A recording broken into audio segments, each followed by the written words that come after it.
We present Sebastian Shaw as Chief Inspector Lynch in For Elise, a play for radio by Kenneth Bird.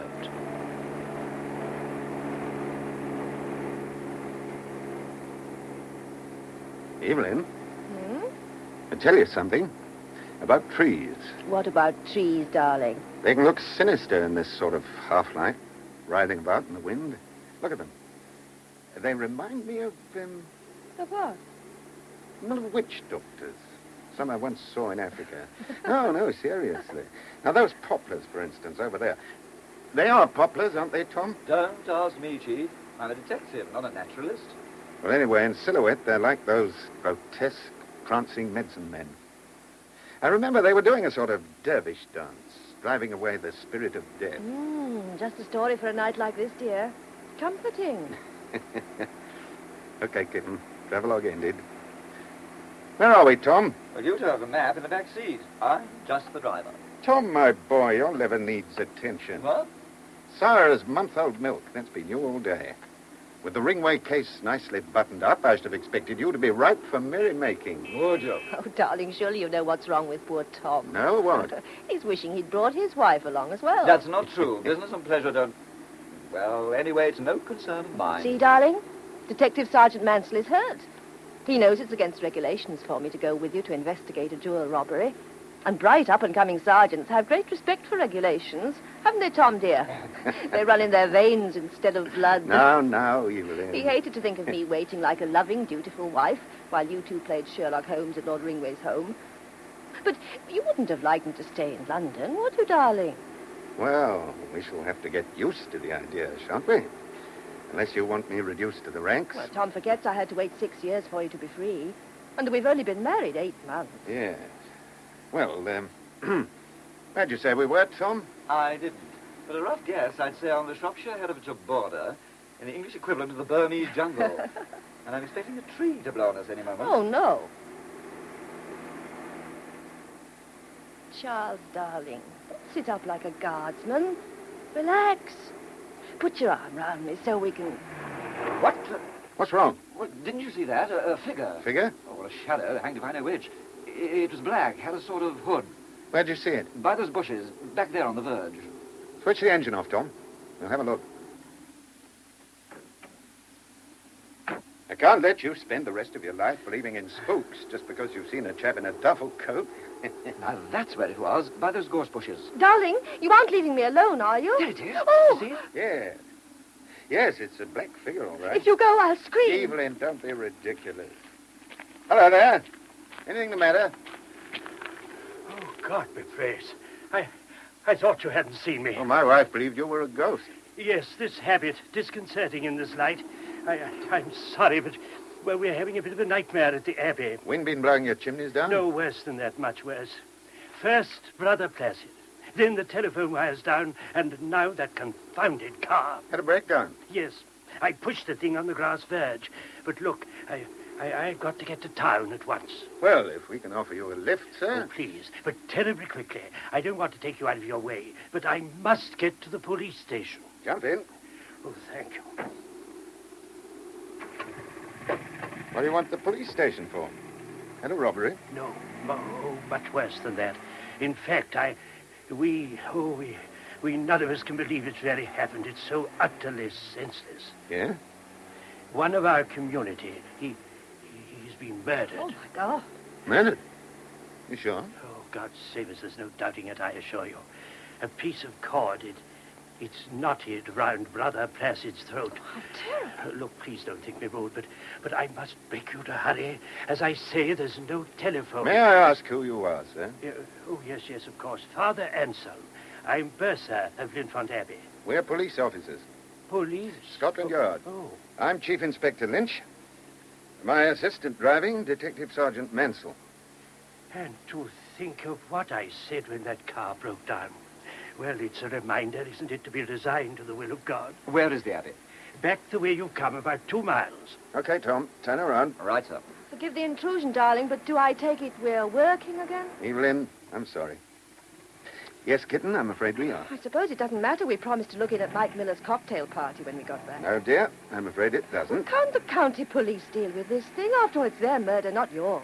Well, they may want to, in which case I'll be finished in a couple of hours. But, Evelyn, I can no more ignore a case of murder than a doctor can turn up his nose at an injured man because he isn't a patient of his. There's a difference, Charles, between a man needing medical attention and one beyond it. Not to me, there isn't. And what are you going to do with me while you're chasing clues at this abbey? I'm afraid that's quite an important point. Apart from the chapel, the rest of the building is out of bounds to your sex. That's matey, isn't it? There's the village inn at Linford St. Peter. That's just off the main road on the left. It's isolated, I'm afraid, and rather rough and ready, But it's a roof over my head, I suppose. Yes. And for a woman, anything will do. Kitten, most likely I'll be back by the time you've downed your first gin. You'll better be, darling. Otherwise, I'll fetch you, even if I have to dress up as a Mother Superior.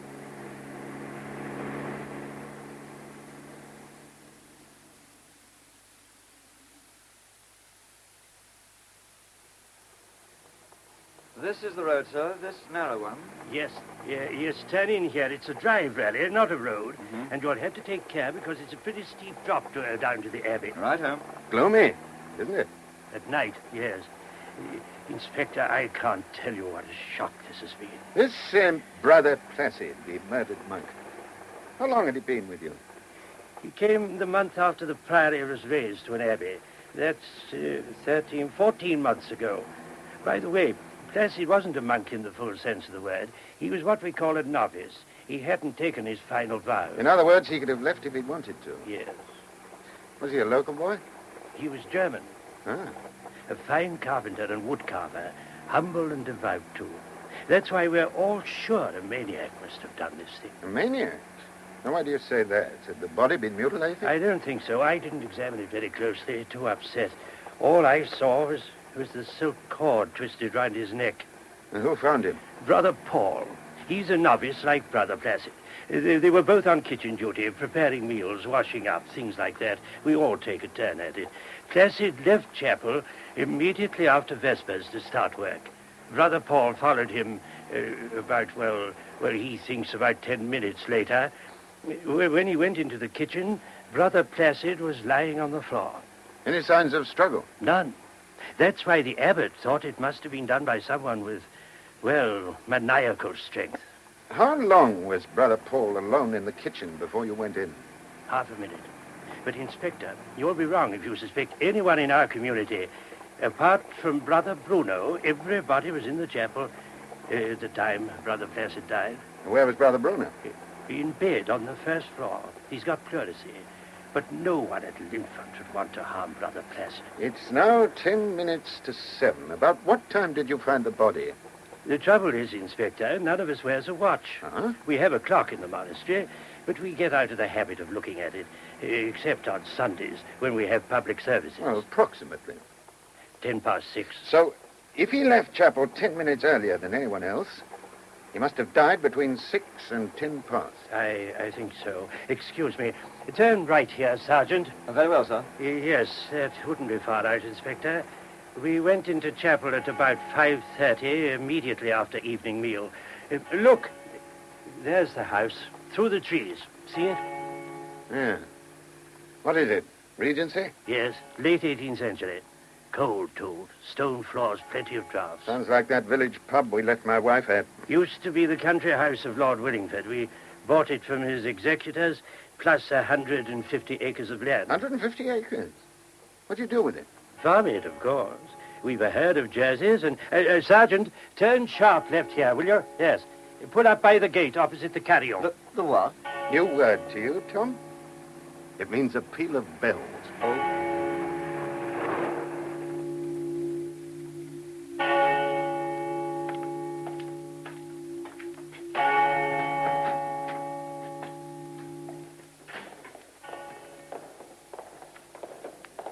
If you'll follow me, I'll take you to the abbot. Why? Has he got something to tell me? Well, no, but he's the head of our community, and naturally he'd like to receive you. Well, I don't want to be impolite, but frankly, I'd like to see the body first. It hasn't been moved, has it? Oh, no. We know quite a lot about police procedure, you know. We've got nearly all Agatha Christie's books in our library.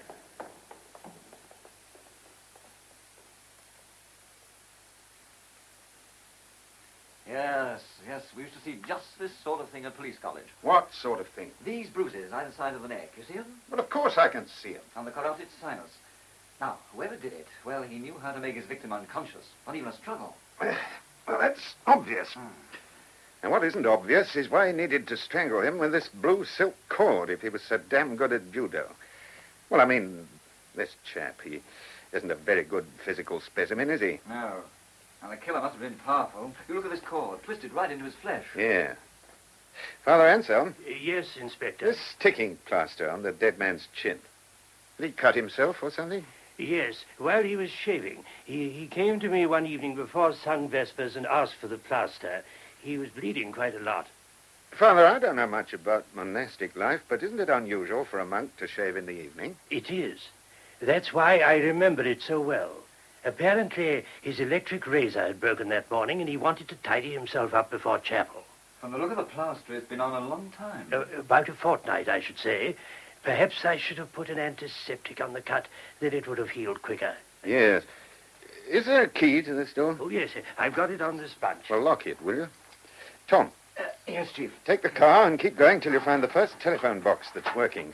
Ring county headquarters and get him to send fingerprint men, photographers, the whole circus. Yes, okay. But look, don't you want me to help you look round? I mean, 2 pairs of eyes are better. Tom. Oh, well. When you've done that, ring the GPO and get him to fix this line. Tell him it's police priority. Okay. And finally, get through to Scotland Yard and tell Superintendent Vesey what we're doing. And be sure and ask him to get the okay from the local chief constable. I don't want to have to pack in this case once I'm underway, just because some local CID boy thinks he can handle it better. As you say. Poor Placid. He's the first monk to die at Linford without a celebration. Celebration? Well, we grieve at being parted from a friend, naturally. But we celebrate the fact that he's gone, we hope, to his eternal reward. Death, you see, even a violent and senseless death like this, is the fulfillment of a monk's life. Still, if I were a dead monk, I'd hate my chums for whooping it up because I'm a corpse.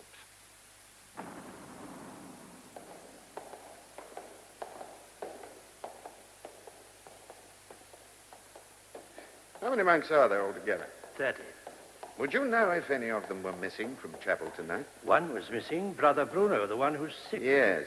But what I mean is, do you count up or take any kind of roll call? No, there's nothing military about our discipline. So if one of your number hadn't gone into chapel, but had stayed in the kitchen waiting for Brother Placid, nobody would have been any the wiser. No, I suppose not. But if the murder wasn't done by a monk, it must have been done by someone who got in from outside. Yes.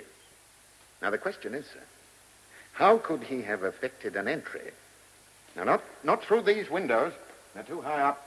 No, they're all like that. But there are 3 entrances. Through the chapel, that is by way of the public door.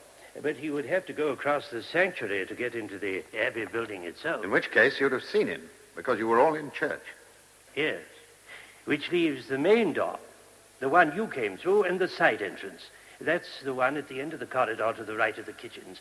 But, Inspector, nobody could have used either between 4:30, when we came back from work, and the time I left the abbey to fetch the police. Why not, sir? Because they were locked. I saw Brother Paul do it. You see, 2 months ago, we lost a pair of silver candlesticks. The local police advised us to lock the doors after dark while we inquire. So, if a guest comes then, well, he has to come to the chapel. A guest? Anyone in need of shelter is a guest. It's part of our rule that we turn no one away. Have you any guests at the moment? No, we had one last week. And on Sunday, a businessman and a scientist are coming from London to make a retreat. To what? To spend a weekend in prayer and meditation. It's a kind of spiritual therapy. Ah. And where are the monks now? In chapel, at St. Compton. May we look in? What? Oh, yes, if you wish.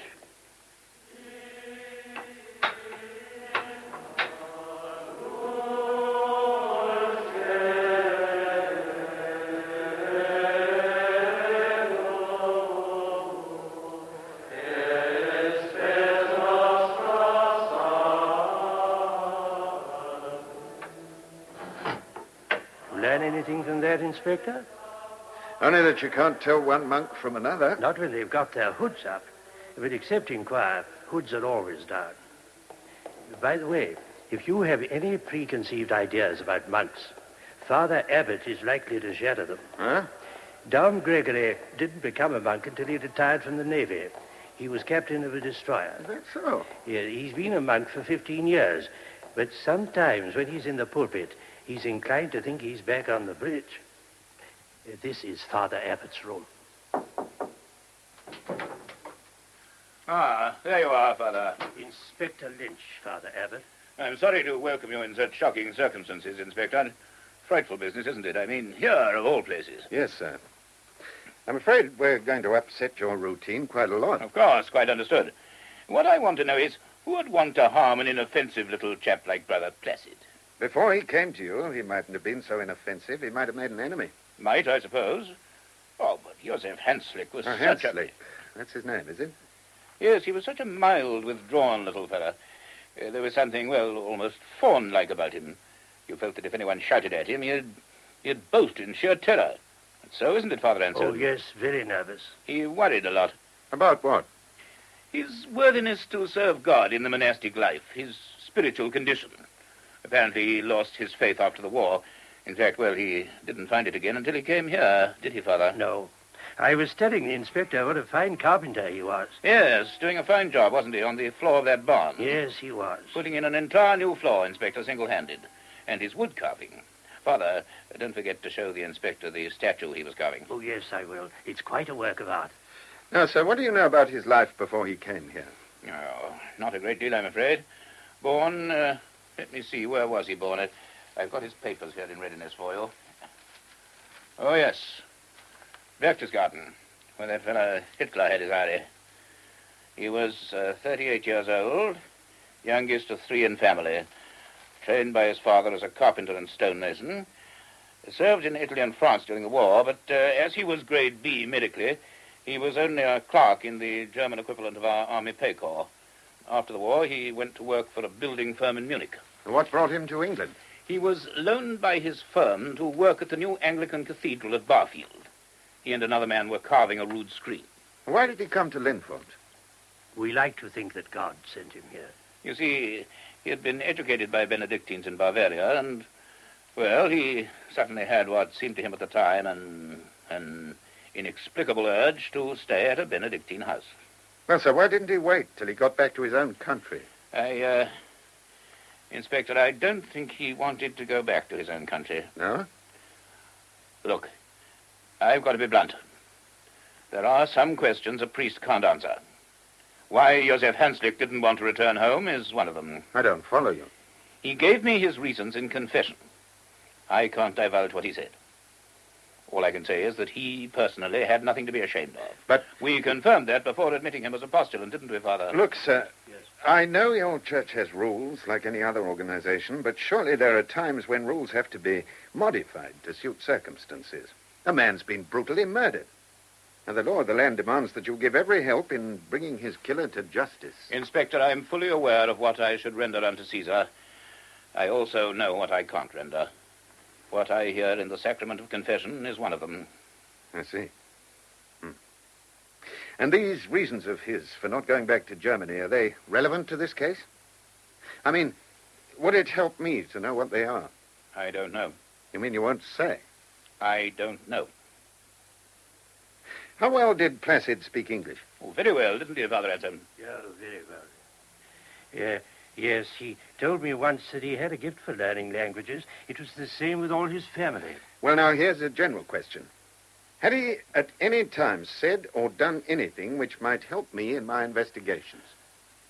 Well, I don't know if it's relevant, but there was one breach of discipline. And Father Anselm, you know more about it than I do. You mean the letter? Yes. Well, about a fortnight ago, Brother Placid received a letter. From? Well, that's just it. We don't know. Our letters are always left so that anyone in the community can read them. It's part of our rule. But Brother Placid opened this particular letter himself, read it, and destroyed it. Did he say what was in it? No, I took him to task about it on the abbot's instructions. But he was, well, evasive. But it upset him, did it, sir? Well, one or two of the community, especially Brother Paul and Father Iltit, they noticed a change in him in the past fortnight. They say he became morose. He certainly spoke very little in recreation. It was as if he kept away from the others. Father Iltid, our novice master, actually described him to me as furtive, as if something were preying on his mind. Perhaps he was frightened, sir. Perhaps. Father Anselm, 2 days after that letter, Brother Placid was taken ill, wasn't he? I seem to remember something. Oh, it was nothing serious. He felt faint as we were going to bed and had to be helped into his cell. His what? His cell. We call our bedrooms cells. Oh, good. To be fair to the poor fellow, he hadn't been up to the mark, had he? That might have made him unsociable. Come in. Ah, Tom. Father Abbott, this is my assistant, Detective Sergeant Menzel. Sergeant? Huh? Did you get through to county police? Yes, and the CID chaps are on their way here with their apparatus. Superintendent Maxwell, he's the chap in charge, he said he was only too delighted to leave the case in what he called your capable hands. Evelyn isn't going to be very pleased. Oh, I dropped in and told her on my way past. You did you? What'd she say? Well, I'd better tell you that later. I also got onto AC's office at the yard. Yeah? Superintendent Hewitt was there, and he was quite happy to let the two of us go on handling it. Yes. Well, the two of us will do the best we can, won't we? That's what I told him, son. Now, this raises a question, doesn't it, Inspector? Where are you both going to spend the night? Father Anselm will be glad to put 2 guest rooms at your disposal if you wish. Of course. Well, that's very kind of you, and I'm sure Sergeant Menzel will be glad of the offer, but personally, I shall go back to my wife at the inn. Well, Chief, I hope you're in the mood for a good long tramp. What do you mean? Only that I had to walk the last mile down the drive. The girl's blown a tree across it. Well, I don't mind walking a mile, then I can use the car, can't I? No, there's no room to turn the car around. I'd give a lot to see you reversing back up that drive for 1.5 miles in pitch blackness and with a miniature precipice on your right. Well, damn it, I can't leave Evelyn alone in that poky little pub. Inspector, I'm afraid the sergeant is right. It's a long way to Lincoln St. Peter. Yes, I suppose it is. Well, sir, thank you. In that case, we'd both like to stay the night. Tom, something I want you to do. Yes, sir? While we're waiting for the CID, go to Brother Placid's cell, search his belongings, and keep an eye open for any letters. You shouldn't find it a difficult job, Sergeant. No? Apart from a toothbrush and razor and a few books, monks have few personal belongings. We renounce those things when we renounce the world. Yes. Don't mind my saying so, but, well, the way you chaps live, you know, sharing everything, not owning anything, isn't it a bit like communism? To believe that, Sergeant, you have to think that the teachings of Christ and Karl Marx are the same. Yes. Well, I don't know much about either. Not really. Then you see how easy it is to misinterpret what a monk does if you don't know why he does it.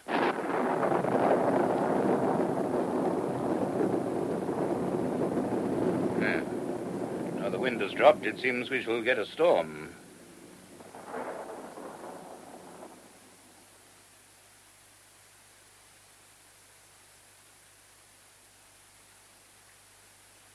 Right, Brother Paul. Now let me do a brief recap.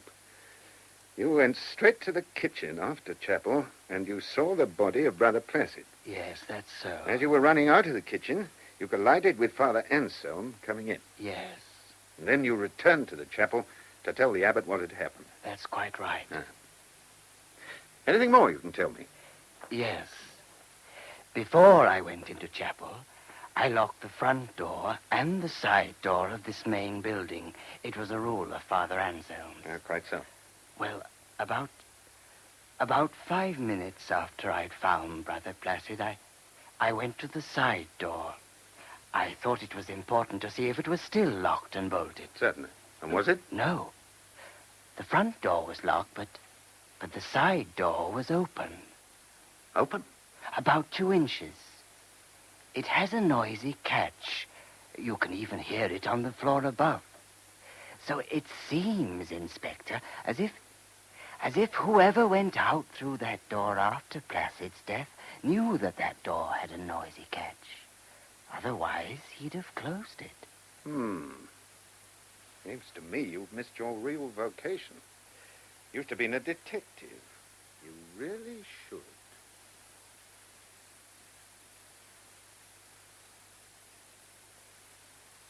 What's the time, Tom? My watch has stopped. About 1:30. CID boys gone? Yeah, I've just let him out. You found nothing in Placid's cell, I suppose. No, not a thing. I even went through his books. What about the walls? Look, Chief, I'm not a rookie. I conducted the search exactly as I was taught to do it at college. Well, that's reassuring. Oh, me for bed. What time do they get up in this place? 5. 5? Do you mean that in 3.5 hours they'll be coming in with morning tea? Tea? You'll be lucky. Did you know they kept a visitor's book here? No? They do. And there's an interesting entry in it. Very interesting. Apparently... Ah, damn, there's another button off my shirt. Apparently a guest was staying here all last week. Name of Johannes Baumer. A German. Oh, and Placid was a German. Yeah. I wonder what brought him here.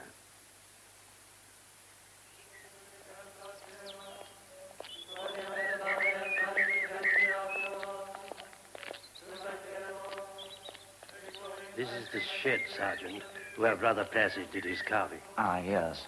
He came here regularly until, about a fortnight ago.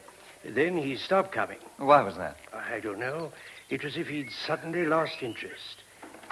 If you'll go in. Well, thank you. Ah, kept it tidy, didn't he? I say, is this what he was carving? Yes. That's his Madonna. He called her Our Lady of Linford. The face is pretty striking, isn't it? Yes, it's modeled, so he told me, on the face of his sister. She's a nun in a Franciscan nunnery in Vorarlberg. We're going to put it just as it is on the Lady Chapel altar. What's that building there on the skyline? That's the barn Brother Placid was working on right up until yesterday. The old floor had dry rot. He was putting in a new one. Making good progress? A fortnight ago, I'd have said he was working remarkably quickly. But lately, well, he seemed to lose interest in that, too. Had he changed in other ways? He seemed absorbed. He forgot to do, well, quite ordinary things. Sooner or later, I think the abbot would have had to take him to task.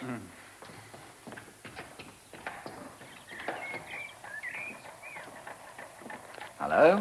Something going on up there? Where? In the drive. Oh, I see what it is. The monks are moving that fallen tree. Now, where on earth they get the tractor from? Sergeant, you need a tractor when you're farming 150 acres. Oh, you're completely self-supporting, are you? Oh, yes. We farm, we keep bees. You can see the hives down there. Oh, yes. Huh. Yes, and that stone building at the back of the abbey, that's our pottery shed. 6 of the monks worked there under Father Iltid. He was a pottery designer in Stoke before he came to us. It's funny. I always imagined you chaps doing nothing but pray from morning till night. We do that as well, of course. But Evelyn. Sounds as if the telephone had been repaired. But Evelyn, darling. I'll say. But Evelyn, the tree was... I couldn't possibly get through. Now, look, Evelyn, the assistant commissioner says I've got to stay on here, so why don't you... Yes, I know you're in a lousy dump. That's why you ought to catch the first train back. What? Well, if you won't, you... Oh, damn, she's rung off. Having trouble, Chief? What? Father Anselm, I'm beginning to understand why you chaps become monks. Oh? Right now, I feel like joining you. Tom, I want you to do something. Yeah? Ring Special Branch, get them to contact Interpol and find out all they can about Josef Hanslick, now known as Brother Placid. Right. I want to know everything. His family, what organizations he belonged to, what he did in the war. Tell him that no detail is too insignificant and give it top priority. Okay. Hello? Oh, hello. I want London, please. Whitehall 1212. Yes, please.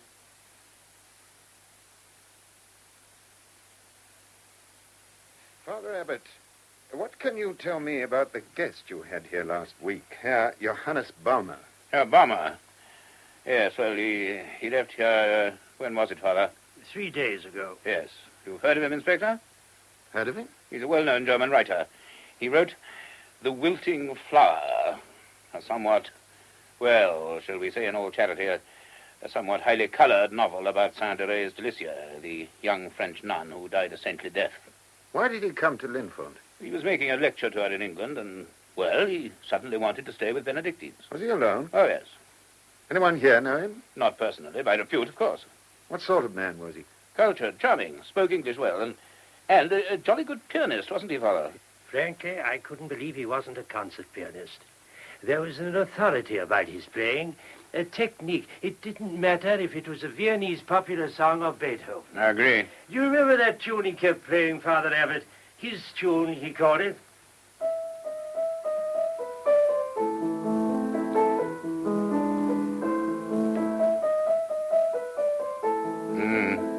Good Elise. Yes, never heard anyone play a piece with such feeling. He doesn't sound like one's idea of a popular novelist. He wasn't. When he first wrote to say he was coming, we were, well, a little apprehensive, having read his book. But we were surprised. What was he like to look at? Oh, short, close-clipped beard, graying slightly like his hair. Any distinguishing marks, scars, things like that? No. There were deep lines round his mouth. They made quite an impression on me, those lines. Oh? Why? Well, they seemed to suggest that he'd known great suffering. You mean he was ill? Or had been ill? No, I don't think so. You realize this is merely speculation. Oh, of course. Well, not only the lines, but something about him convinced me that he had undergone some awful experience accompanied by mental suffering. I see, yeah. Have you a copy of The Wilting Flower in your library? Yes, 2 copies. May I see them? Oh, of course. I'll fetch them for you. Excuse me. Father Abbott, you know that the side door was found unlocked after the murder? Yes. Which suggests one of 2 things. Either that the murderer left the Abbey immediately after killing Brother Placid, or that he wanted it to look as if he had. That seems reasonable. Right. Well, now we can rule out the second idea, unless, of course, Brother Bruno, the sick monk, did it. Oh, that's hardly likely. Yeah, I've talked to him and I agree. Or unless one of the monks stayed back from chapel unnoticed. Now, Father Abbott, are you aware of any monk having had a disagreement with Brother Placid? No. Or a grievance against him? No, never. All right. Now, let's look at the other possibility, that someone came in from outside. What time did the monks return from work yesterday evening? Just about 4:30. How do they come in ones and twos or in a group? Last night they came in a group. I was with them. What do they do next? Clean up and then half an hour's recreation before supper. That's at 5:30. Then at 6 we go to chapel for Vespers. Father Abbott, if I'd wanted to get into this monastery unobserved, could I have done it by, say, putting on the habit of a monk, joining the others as they came in from the fields? You could have done, I suppose, but you'd have run the risk of being recognized as a stranger. Ah, but it was getting dusk, wasn't it? Yes, but even Well, so, now let's imagine that I keep my head bowed and I'm not noticed. Yes? Once I'm in the house, where could I conceal myself? Well, there are 2 empty cells on the first floor. Locked? No. Anywhere else? No. No, nowhere else. Is that what you think happened? Come in, Sergeant. The inspector's still here. Tom, just a man. Ring Special Branch again, will you? Blimey, I've just hung up. Ask him to ring the home of Herr Johannes Baumer, the novelist, and tell him to get his address from his London agent and ring through direct. What I want to know is where he's been this last week, and especially yesterday. Okay. What's the theory, Chief? It isn't a theory. It's one of those hunches you were taught to despise. Uh-huh. These the books, Father? Yes. You look puzzled, sir. Anything the matter? Well, it's rather strange, really. The paper jackets are missing. I know they had their jackets on last week. I remember because I was looking at them. Tom. Yes, sir? Get someone to send down a copy of The Wilting Flower, will you, and say it must have a jacket on it. But, Chief, why? Oh, never mind why. Just one of my hunches, Tom.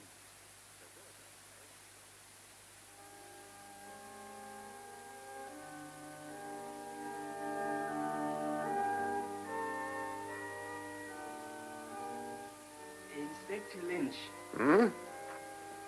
may I have a word? Yes, Brother Paul.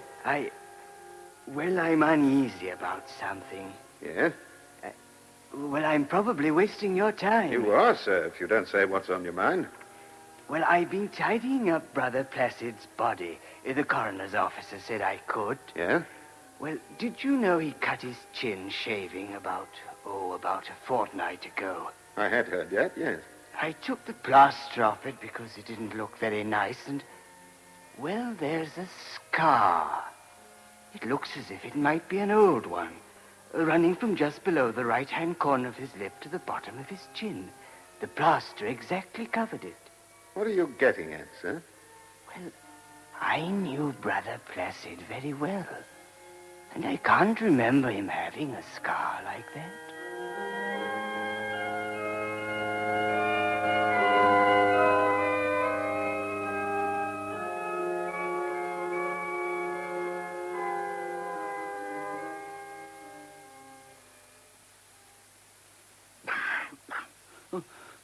Brother Bruno, I'm sorry to question you again as you're ill. Please. Now, listen to me. You were alone in the Abbey last night with Brother Placid and the man who killed him. Yes. Was your light on? No, I was trying to sleep. At the end of this passage are 2 empty cells. You know that? Yes. Think back. Did you hear anything? Anything at all? A door opening? Anyone walking about? I couldn't say. My temperature was still high. I might have had delusions. Mm-hmm. And this house, it's old. Floorboards creak. Windows rattle. But you heard something. I thought that I could easily have been wrong. There's evil sometimes in the darkness. Go on, you thought? I thought I heard footsteps from the empty cells. Yet it couldn't have been. Everyone was at vespers. Go on. I thought I heard the stairs creak, as if someone was going downstairs. Yeah. How long have you been ill, Brother Bruno? 2 days. So he wouldn't have known you were here, would he? Who? Whoever it was who went downstairs. It's a good thing for you he didn't know. Otherwise, it might have been a double murder.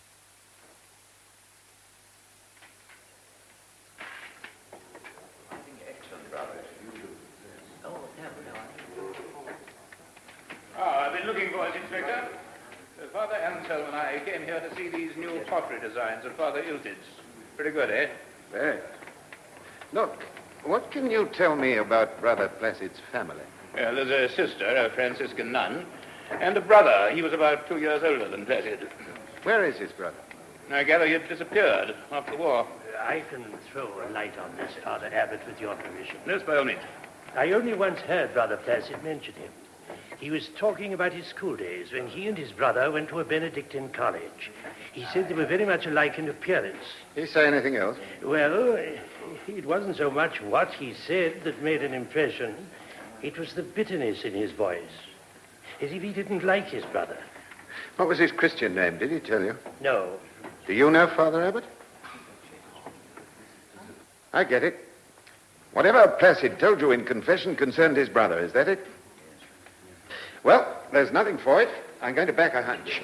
Father Abbot, I want a dozen able-bodied monks at once, please. Father Anselm, perhaps you'll arrange... They're to bring crowbars, hammers, and a length of thick wire or cable with them. I'm afraid we're going to destroy some of Brother Placid's handiwork. And Tom, Yes, Chief. I want you to ring county headquarters, the BDI, and give him this message.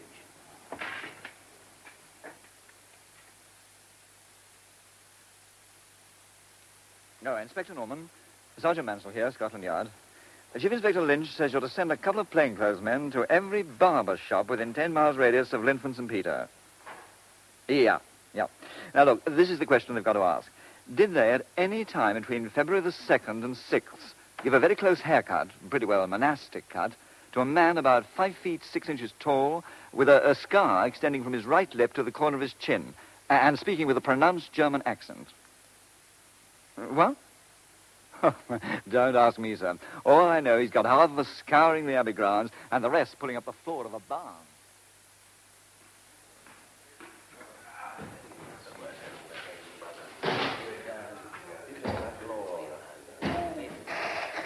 Sad work, Inspector. Tearing up his floor. Placid put his heart and soul into making it. See these planks? Every one of them cut and shaped from trees on the estate. Is that so? We're looking for him, aren't we? What makes you think that? scar on the chin. Brother Paul, you've been a big help to me, so I'll tell you something. This morning, the abbot showed me Joseph Hanslick's passport. The color of his eyes was given as blue. That's right. They were. Were they? Those of the corpse are brown. Chief! Here, watch that floor or you go through. Oh, Lord. 2 pieces of news. The monks, the ones searching the coppice, they found these. Look, coat and trousers. Ah. Stuffed in a fox's hole, covered with mud and leaves. Yeah. Pockets empty. Uh-huh. Yeah, even the tailor's tag's cut off. Yes, the cut's odd, though, isn't it? Not an English or a continental fashion. What's the other news? A man answering the description we gave went to a barber shop in Lawnfield on February the 4th. Now, the barber remembers him for his German accent and because he insisted on being cropped almost to his skull. Tom, my boy, I hate to mention it, but hunches, they work sometimes, don't they? Inspector. We found a man's body. It's naked. We can't see his face. Hardly necessary, is it, Brother Paul? It'll be the real Joseph Hanslick.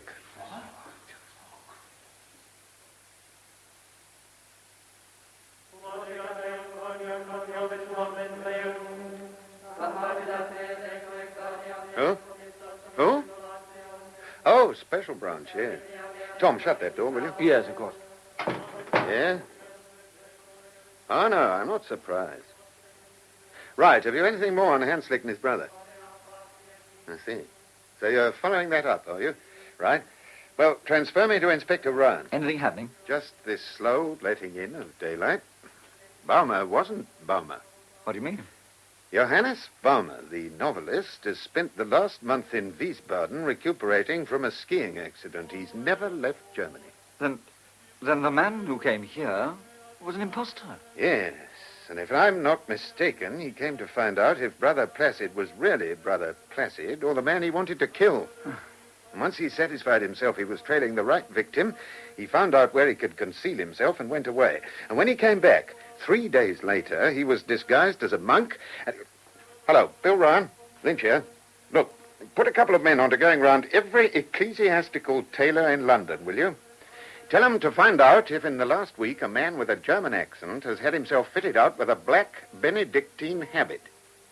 Oh, you know, serge tunic, scapular, that sort of thing.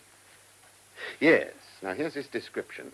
Short, might have a very short beard, hair medium dark and grey. Got it? Chief. What? Might be as well to try theatrical costumiers, too. You know, they hire monks' outfits. Oh, all right, yes. Bill, try theatrical costumiers as well, will you? Right, goodbye. Present for you. What is it? Copy of The Wilting Flower by Johannes Baumer. Just come from London. Well, it confirms what we already know. See that? Portrait on the back cover. Looks like a Prussian general. It's the real Johannes Baumer. That's why our imposter took the jackets off both copies. If he hadn't, someone might have spotted the difference. He took a risk, didn't he? First pretending to be Baumer, then coming back dressed as a monk. Well, risk or not, it worked both times. What I'd give a lot to know is how, in the first place, he cottoned on that Meister had murdered Placid and come here in his place. Meister? Meister? But I thought it was someone named Hanslick, Placid's brother. According to information just given me by a special branch, corpse number 1 is likely to be a chap named Meister. Christian name at present unknown.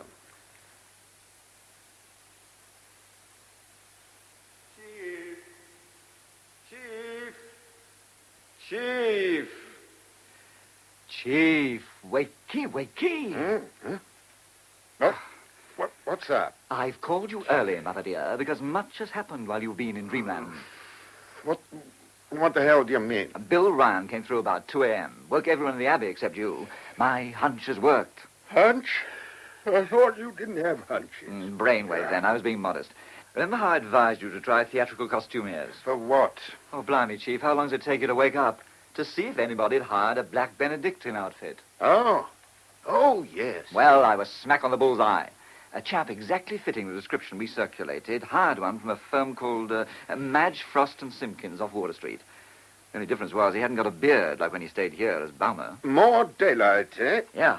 But that isn't all. We've had a stroke of luck. Why? The costume was delivered by hand. Get away. Yep, to a Mr. Franz Schmidt at the Gainsborough Hall Hotel in East Suffolk Street, SW1. Ryan sent round a couple of men. You mean Inspector Ryan? Okay, Inspector Ryan. They told the proprietor, a fellow named Dietz, another Jerry, and he said this Schmidt chap, whose description again tallied with Baumer's, this Schmidt showed him his passport in accordance with the regulations, and he gave his address as 82 Albergerstrasse, Innsbruck, Austria. Tom, why the devil didn't you call me? Well, it wasn't necessary. I don't think you'll be able to fault what I've done. You've no right to do anything at all, not when I'm here. I told Inspector Ryan, to get onto Interpol right away and ask him to check that address and hold Franz Schmidt if they found him there. Well, they did as I asked, and Ryan rang back 5 minutes ago to say that... But there's no number 82 in the Albergerstrasse. 1 mark. If you'd said there wasn't even an Albergerstrasse, I'd have awarded you the jackpot. What's more, there are only 2 Franz Schmidts in the whole of Innsbruck. One's bedridden, and the other's 3 years old. Elsewhere in Germany and Austria, they're as common as Bill Smith. So what other action did you take, Chief Commissioner? Well, rounds onto the Home Office and the Foreign Office and every other office you can think of. And they're getting in touch with their opposite numbers in Germany to find out if the passport's forged or not. Well, of course it's forged, you chump. If it wasn't, it'd have had his correct address, and he'd have found an excuse for not showing it to the hotel proprietor. At college, we were taught to check even the most obvious facts. College. Nursery school. Well, what else about Schmidt? If you're looking for your shoes, they're under the bed. Baumer, alias Schmidt, went on paying for his room at the hotel even while he was away for 6 days, from February the 11th to the 17th. The dates he was down here as Baumer? Yeah. I returned on the night of the 17th, and 2 days later, that's the day before yesterday, the day of the murder, he went away early in the morning in a car hired from Eastgate Motors. With a Benedictine habit in the boot, I'll bet. Yeah, probably. Well, he got back about 5 hours after the murder, and he checked out for good yesterday morning at 9 a.m. Now Ryan's making inquiries at every airport and seaport in the country, checking passenger lists, the whole works. Yeah. Anything else? No, except that Detective Sergeant Fox of Aliens Division will be here any moment. He's motoring down from London. What for? With a top-secret letter from Superintendent Vesey. Top secret? Containing the life history of a man named Axel Meister, wanted throughout Europe for murder.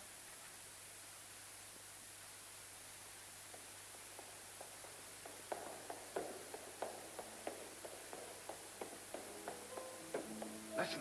What's wrong? I can't see. Now, listen, will you? That tune.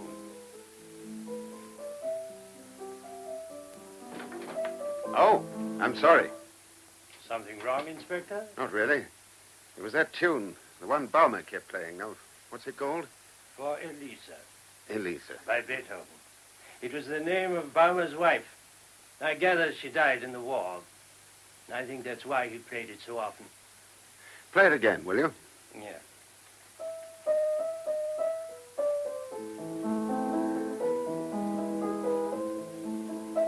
Wistful, isn't it? Yes. The only time I ever saw Herr Baumer show any emotion was when he played this. His face became soft and sad. You told me he played popular Viennese numbers as well. Yes, Sure they were Viennese? quite sure. I studied in Vienna for 2 years before the war. Huh? Studied what? Music, German. That's how I knew Baumer himself was Viennese. Now, how could you tell that? His accent. You could never mistake a Viennese accent.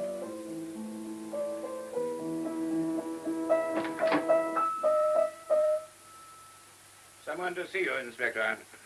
Detective Sergeant Fox, sir. Morning, Sergeant. You have a letter for me, I believe. From Superintendent Vesey, sir. Father Anselm, perhaps we should leave the inspector alone. Of course. No, I should like you to stay. Now, a lot of this won't be news to you, Father Abbott. For instance, that Joseph Hanslick's name wasn't Hanslick. He changed it in 1947 so as not to be linked with his brother Axel. Yeah. It says here that Axel Meister was commandant of Bundhausen concentration camp from 1941 to 1944. One of the most brutal Nazi camps in all Austria. Was he tried as a war criminal? Yes, he vanished at the liberation, was tried by the Allied courts, found guilty of war crimes, and sentenced to death in his absence. It says here that when Brother Placid, nay Joseph Hanslick, nay Joseph Meister, applied for British naturalization, he explained that he bore such a close resemblance to his brother that despite his change of name, no fewer than 3 attempts had been made on his life between the end of the war and 1954. By people who thought he was Axelmeister. Yes. Poor Brother Placid. No wonder he sounded bitter when he spoke about his brother. Latterly, Axelmeister had been in Uruguay. He fled there in 1959 after an attempt by certain persons to apprehend him near the Pyrenees. And a month ago, he was on the run again, finishing up in Montevideo, where he's thought to have boarded a freighter bound for England. And somehow he found out his brother was at Linford Abbey and wrote to him here. Yes, which was a mighty risky thing to do, because Placid might have shown it to somebody. Yes, pity he didn't. He'd have been alive today if he had. It's my bet that Axelmeister arrived here on February the 4th, the day he had that monastic crop in Lawnfield, and somehow he knew Brother Placid was working in the barn, so he went straight there. Poor Placid. All his life he'd been running away from the taint of that man, and then... Yes, and then he's standing in the doorway. Yes. Placid must have answered all Meister's questions, what he was doing in the Abbey, all that sort of thing, and then, well, we know only too well what happened. Placid's skull was fractured in 3 places. His next act was to put on his dead brother's habit and join your community. Now, that first night on his way up to bed, he pretended to feel faint because he didn't know which cell he had to sleep in. So along came Brother Paul and obligingly helped him into the right one. Yes, and it also explains, Father Anselm, why he didn't continue carving that Madonna or even speak about it. He didn't know it existed.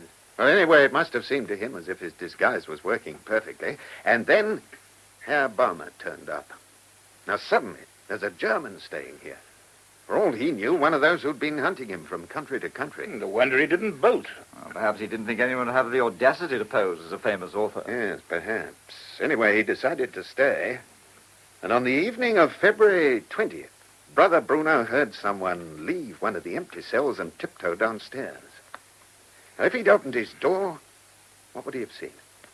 Just another monk. But in reality, it was this Baumer on his way to the kitchen to strangle Axelmeister. Yes, it all fits. Astonishing. Right. Now, Sergeant Fox, I want you to drive me to London. Somehow we've got to track down Herr Franz Schmidt, alias Herr Johannes Baumer, alias... Yeah, but that's the point, isn't it? Alias who?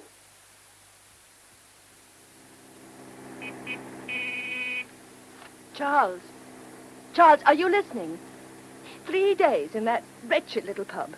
3 days with no hot water, leaking roof, not enough blankets on the bed, abominable food. And what do you care? Huh? Do you know the landlord got drunk the night before last and pushed his wife downstairs? Do you? Oh, for God's sake, stop writing things in that notebook and listen to me. My dear, I've got a lot on my mind. You've got a lot on your mind. I like that. You should have heard that woman shrieking. And her husband. The language, I've never heard anything like it. I thought I was going to be murdered in my bed. And there were you 5 miles away singing hymns in a monastery. I did not sing hymns. I was busy. Well, I tell you this, Charles Lynch. This is the last time I come away with you like this.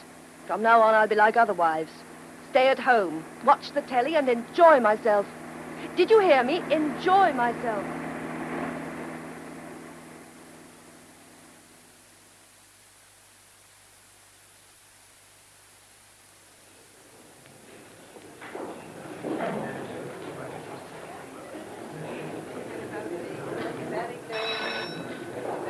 Yes, you want something?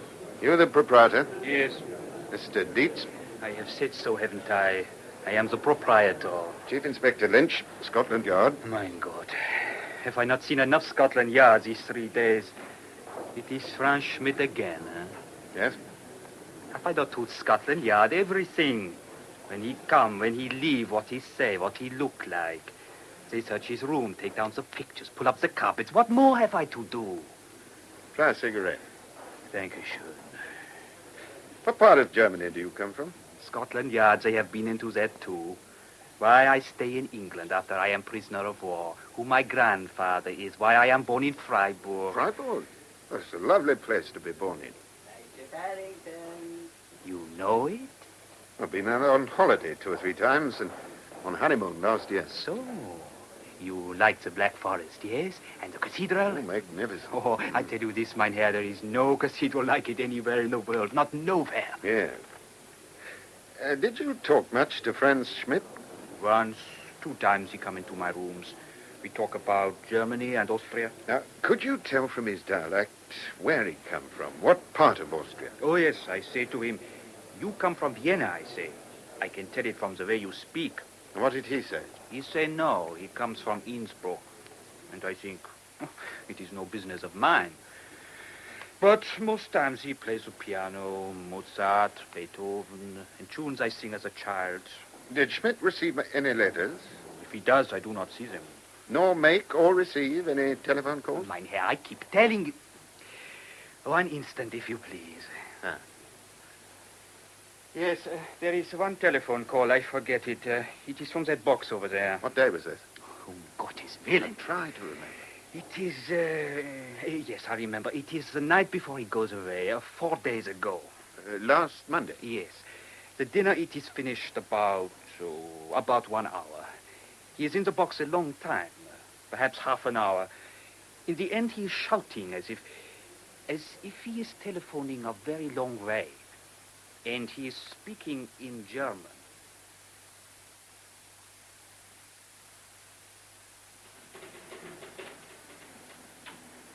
While you're at the Gainsborough Hotel, sir, the assistant commissioner wanted to see you. What do you want?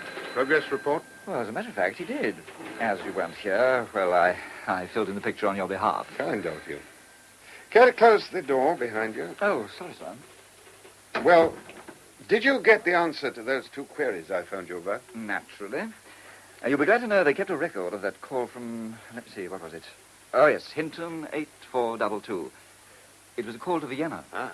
Telephone number, Vienna 542931. Get it traced right away. I've already got Sergeant Fox onto it. I told him to make it a top priority. Tom, when you were at school, were you always top of the class? The smartest, slickest, quickest boy in the form? I was a good scholar. Why? Oh, nothing. And the frightening thing is that one day you're almost bound to be my boss. Now, what about the other query? Franz Schmidt flew to Paris the day after the murder on the 10 o'clock plane from London Airport. Paris? Yes, Paris. But being the smartest, slickest, quickest boy in the form, I pushed the inquiry a bit further and discovered that he boarded a German passenger plane on to Vienna. Vienna? Huh. Well, that about clinches it, doesn't it? And yet,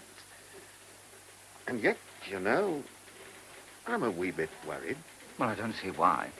Well, that telephone call, practically throwing the game away. And that pretty obvious route back to Vienna, well, our Herr Schmidt, or whoever he is, doesn't seem at much pains to cover his tracks, does he? Well, perhaps like a lot of killers, he's not very bright. Perhaps. Or maybe he didn't expect us to trace him to the Gainsborough Hotel. He might have thought we hadn't a gun to check on theatrical costumiers. Tom, my boy, there's something about you that... Oh, well, never mind. Anyway, it's a clear case for Interpol, isn't it, sir? Not if I can persuade the AC to let me go to Vienna myself. I say, that's a good idea. You'll need me, I suppose. No, thank you. Oh, why not, sir? Taking your wife? Hello. Yes, Lynch here. Oh, the telephone number. Tom, take this down as I call it out. Right, how Chief.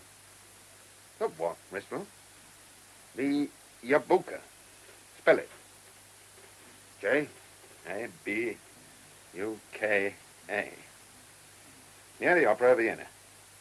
Thank you. Now, what made our Herr Schmidt ring up a Viennese restaurant, I wonder?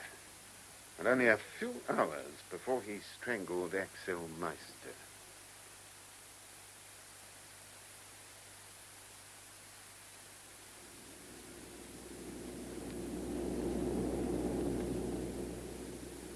Would you like a drink, gentlemen? Yes, please. Small whiskey and soda. And for you, sir? A large pink gin. Thank you. Inspector, perhaps you'll allow me the pleasure of paying for your drink. That's very kind of you. I don't... Yeah, how did you know I was an inspector? Well, couldn't have been a wild guess now, could it? Chief Inspector Charles Lynch, isn't it? Scotland Yard? I'm used to riddles, Mr... Geary. Major Geary, retired. And so I'll try, Major, to solve your particular conundrum. Either we've met before, or you're a mind reader. No. The passenger list. Inspector, this isn't a guessing game. It's more serious than that. What is this serious matter, Major Geary? Bluntly, I wanted to save you a journey to Vienna. Unfortunately, my cab was delayed en route to the airport, so, well, as you can't stop an aircraft like you can a locomotive, I guess we'll have to go to Vienna and like it. But I can still save you trouble and stop you making a fool of yourself. Major, are you trying to tell me you know why I'm going to Vienna? Sure. Else I wouldn't be here now, would I? Look, there's no secret about what you've been doing, is there? I mean, it's been in the papers. You've been assembling the fragments of a problem. And now you think you're nearly home, don't you? Do I? Well, if you didn't, you wouldn't be on this plane. Oh, that's logical. So what you want me to do? Stay the night in Vienna and fly back tomorrow. Why? Because there's some muddy water that's best left undisturbed. Your drink, sir. Oh, thank you, honey. Take the both out of that, will you? Keep the change. Thank you. I suspect your friend's mixed up in this. Inspector, I guess I'm like a politician or a Supreme Court judge. I know the problem, but not the individuals concerned. Major, perhaps you've forgotten something. Huh? I'm looking for a murderer.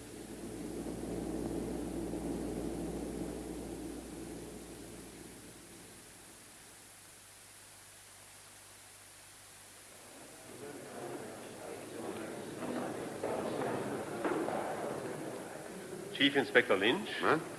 Yes, Lynch. Oh, you're... Polizei-Kommissar Grimmel of the Vienna Police. Okay, Grimmel, just a man. Look, see that fellow over there at the customs, the American? Ever seen him before? Where? Oh, yeah. That is Alexander Geary. He's the correspondent in Vienna of a daily newspaper in New York. A man of much power in Austrian affairs, if you understand me. Very powerful indeed. Have you cleared customs, Herr Inspector? I have. Then let us go.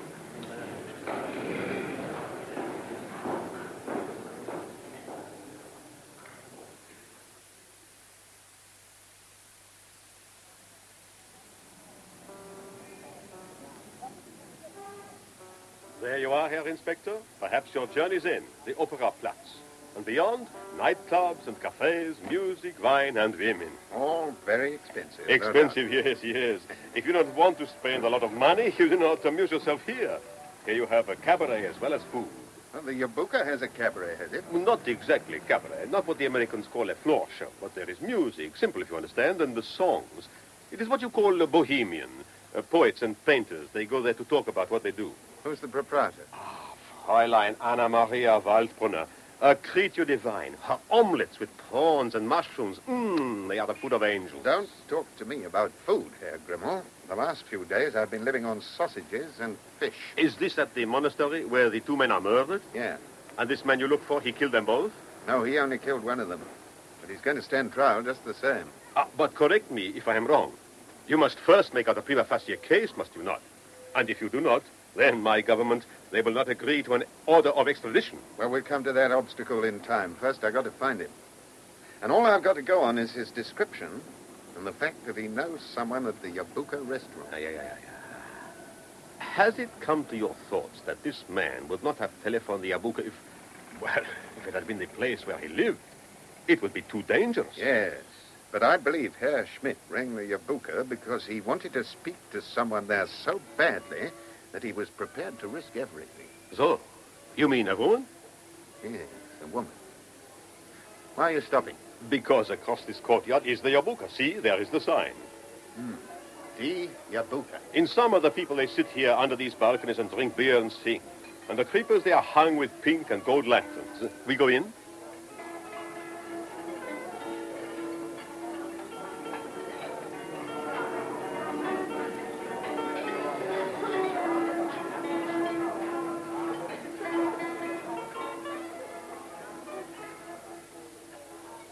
Tag, mein Herren. You are the head waiter?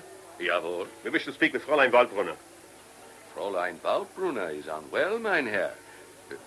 She is not to be disturbed. Her room, it is up those stairs, is it not? Einen Augenblick.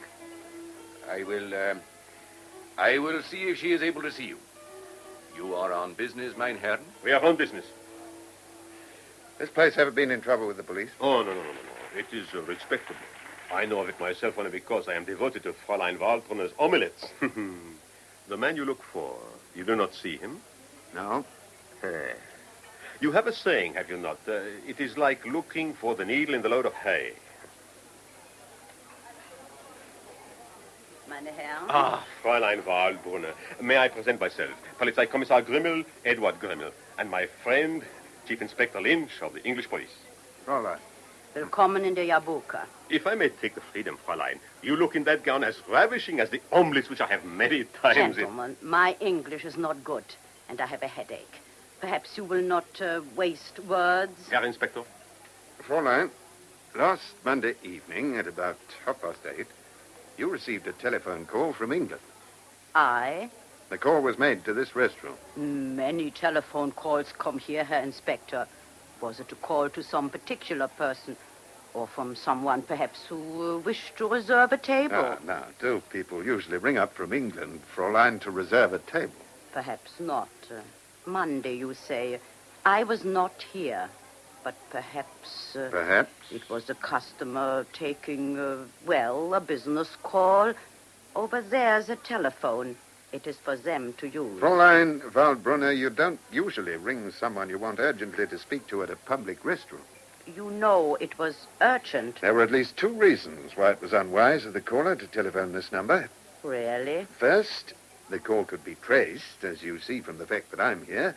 Two, he was on the eve of committing a murder. But das ist ja Unsinn. I do not understand this English. I think you understand me. He rang this restaurant because he knew positively that the person he wanted to speak to would be here. So?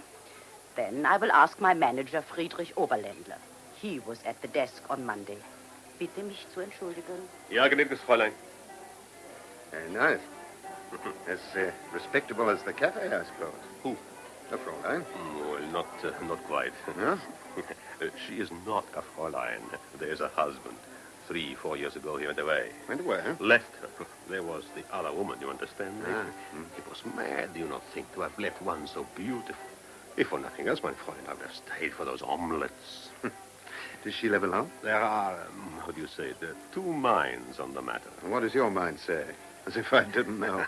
That she has been in love many years, and that when her husband went away, he, this lover, he came here to live. Who is he? It is he whom you will...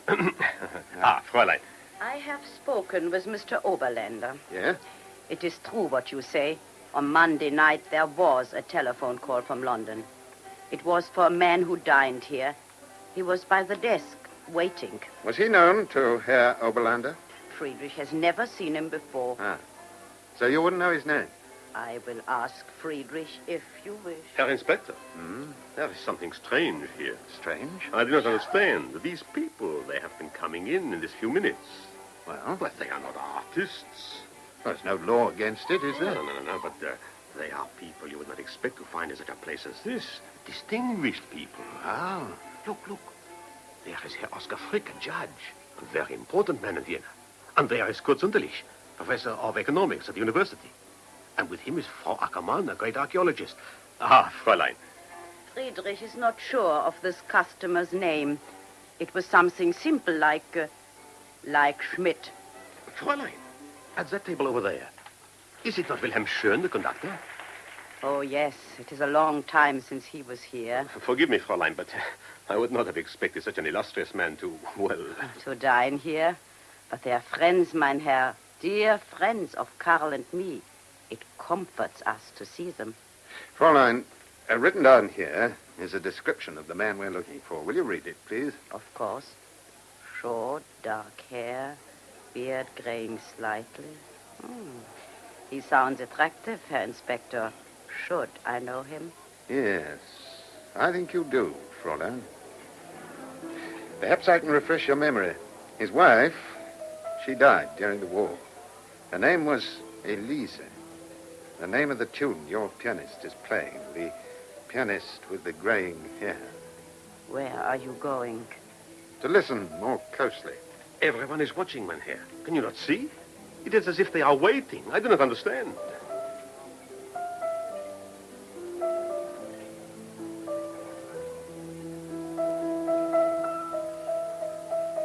Good evening, Herr Baumer. Or is it Herr Franz Schmidt.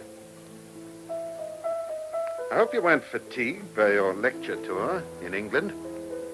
You are no music lover, Chief Inspector Lynch. Or you would not speak while I'm playing Beethoven. You were expecting me? Of course. And I'm displeased that you ate at a restaurant near the police headquarters instead of here. You seem well informed. I am. And perhaps you'll start putting me on equal terms, beginning with your name. Czech. Karl Czech. Pianist of the Jabuka. We've a lot to talk about, Herr Czech. Have we? Axel Meister, for instance. Axel Meister? The man with me is Herr Grimmel of the Central Police. I expect you knew that. Yes, I knew it. Well, perhaps the three of us can talk in the Fräulein's room. Not the three of us, Herr Inspector. That would be foolish. You and me. Yes, we can talk. Very well. Karl, we have many distinguished people here tonight, and they're waiting for you to play. In a few minutes, meine Liebe. First, there are matters to talk over with this gentleman from England. If you will follow me.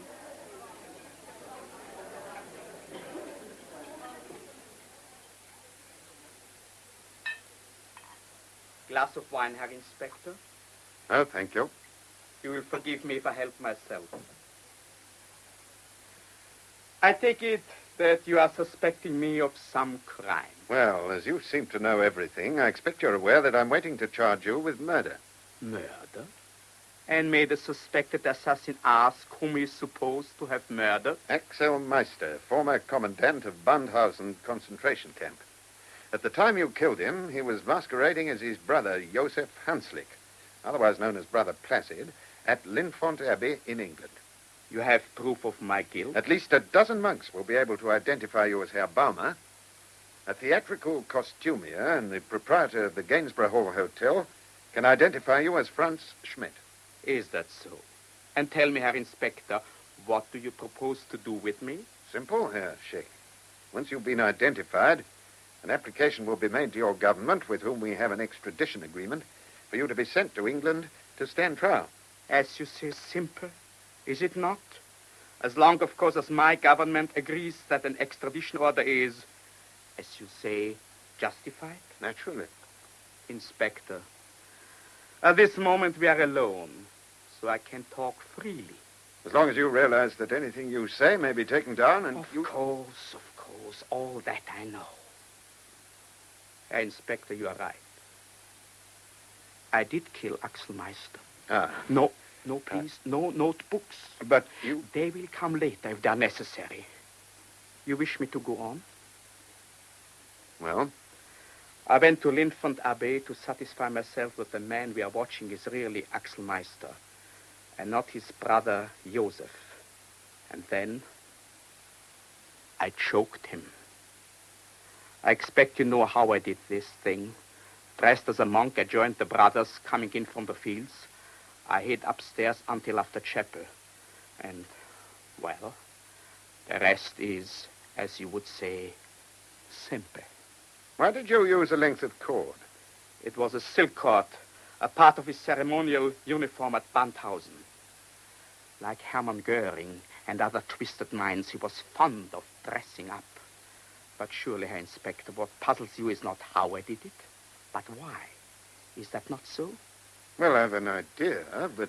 Then I will set your mind at rest.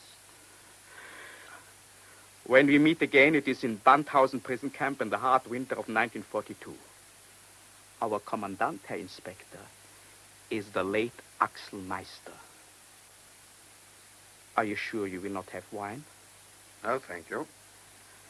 3 months later, on the orders of Adolf Hitler, Meister puts to death by gas every woman in the camp. One of them is Elise, my wife. As I say, Meister is only doing what he is told, but he sees fit to add certain refinements of his own. First, he makes us, the husbands, pump gas into the sealed room in which they are herded like cattle in a slaughterhouse. And when they are dead, he tells us to take our wives from the gas chamber and throw their bodies into the sewer which served the camp. Herr Inspector, I do not ask for your sympathy. But as I threw my Elise's body into that slime, I saw the grinning face of Axelmeister, and hate of a kind I wouldn't have believed possible entered my heart and stayed there. Please, I beg you to join me in a little wine. A small glass, then.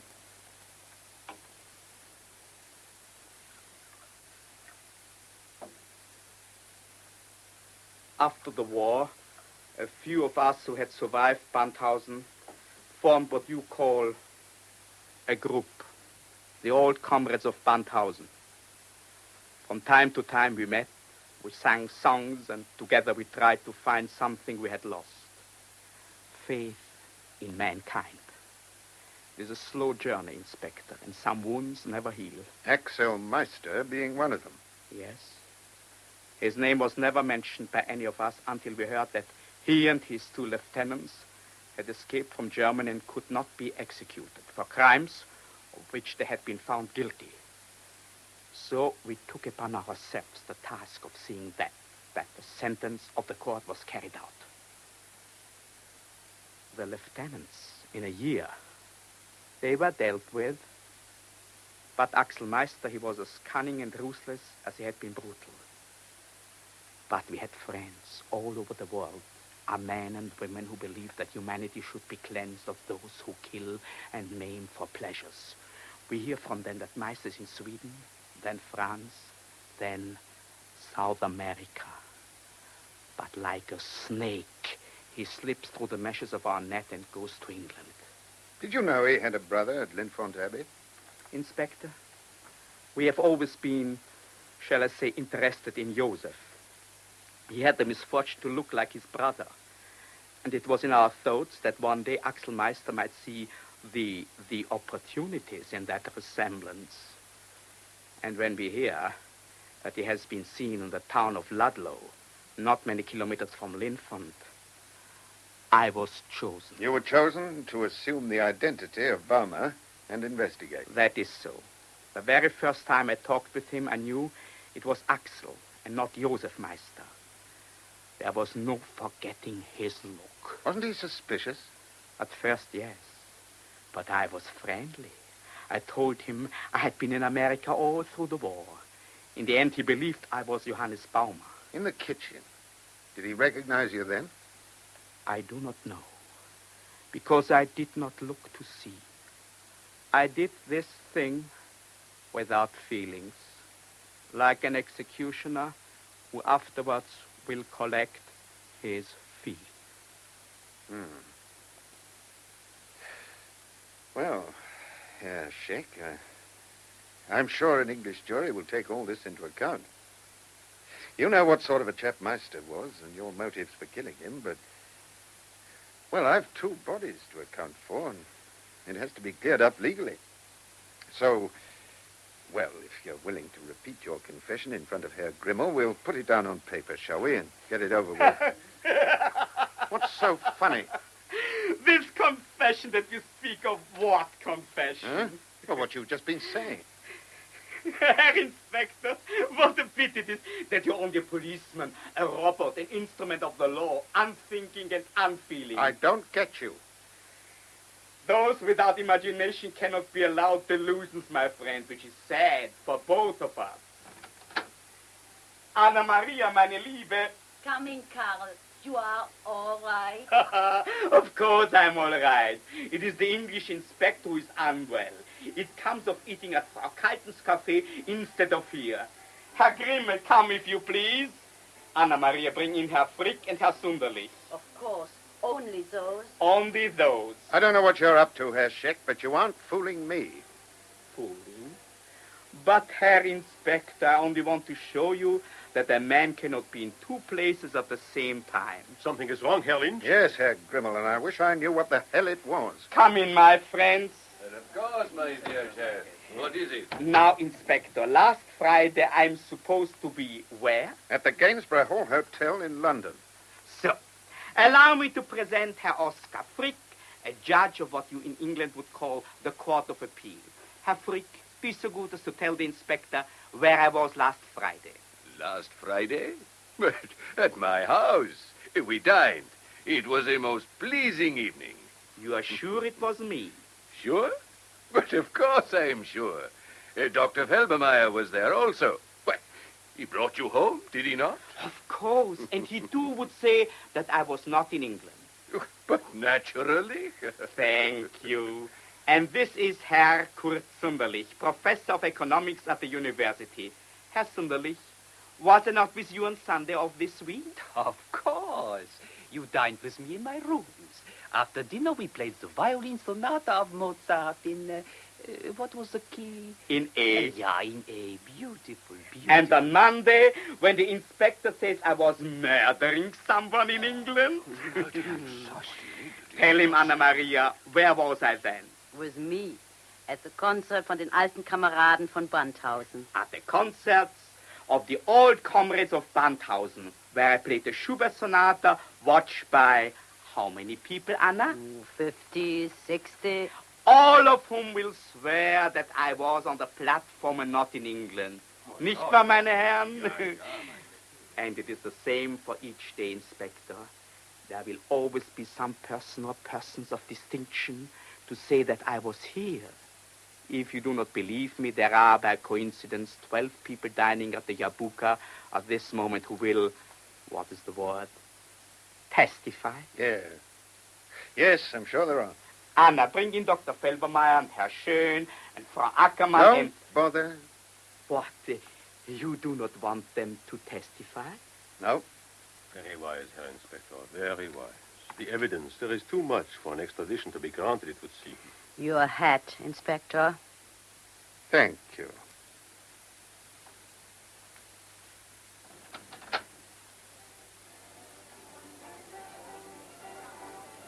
Inspector Lynch.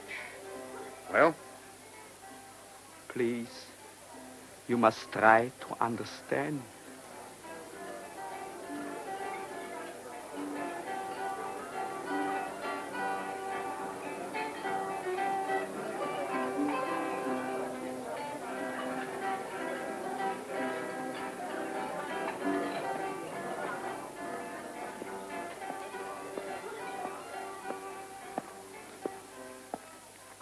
Hello there. Cigarette? No, thanks. Your mission, I take it, was a failure. Well, I tried to save your disappointment, didn't I? Still, it could be for the best. Thought of that? Yes, Major, I've thought of it. Were you at Bandhausen? No. But my first wife, she was Austrian. She died there. With the others? Yeah. So I suppose you were in on this execution? No, but I know something about it. Yes. I also know this, Inspector, that there are some affronts to human dignity so outrageous that nothing, not even time, can heal them up. What Axel Meister did at that camp was one of them. And you think it warrants a man taking the law into his own hands? You forget, our friend merely carried out the law's demands, the law being unable to exact its own penalty. That's false reasoning, and you know it. All you and Herr Scheck and all the others did was keep a vendetta. You got your own back. You settled an old score, and it doesn't matter how much you moralize. That's what it amounts to. And you don't rediscover your faith in human nature or reconstruct civilization by taking an eye for an eye and a tooth for a tooth. Well, we could argue all night, but ethics isn't my strong subject. I can believe that, Major Geary. What I wanted to give you was a piece of information. What now? When you left Linfon Abbey, the bodies of Joseph Meister and his murderer were in the chapel, weren't they? Yes. Well, maybe 2 hours after you'd gone, a couple of undertakers showed up. At least ways they looked like undertakers. While the monks were out, they went into the chapel with a coffin filled with lead wrapped in sacking. And they substituted it for the one with Axel Meister's body in it. Why? There was a school of thought, Inspector, that felt that he shouldn't have the dignity of a Christian burial. Why are you telling me this? 2 reasons, I guess. So you can tell the good abbot of Linfont that he's wasting a plot of holy ground. And, well, if somebody finds a body gumming up the local sanitation, you can tell them whose it was.